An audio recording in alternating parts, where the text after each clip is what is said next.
New at 11, a man who will spend the rest of his life in prison for killing Virginia Tech student Morgan Harrington and UVA student Hannah Graham has another sentence to face. He's been diagnosed with cancer. That's according to Morgan's mom, Jill Harrington, who learned about Jesse Matthews' illness today. We sat down with her tonight about these developments. I have never been directing my energies in the rearview mirror and towards punishment and retribution.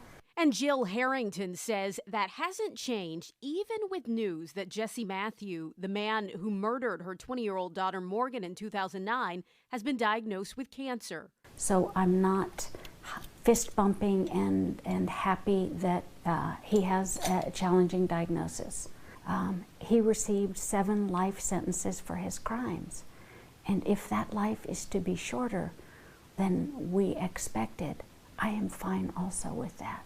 Harrington says the legacy being built through Help Save the Next Girl, the nonprofit formed in Morgan's honor, continues to be her family's focus and not a focus on Matthews' fate.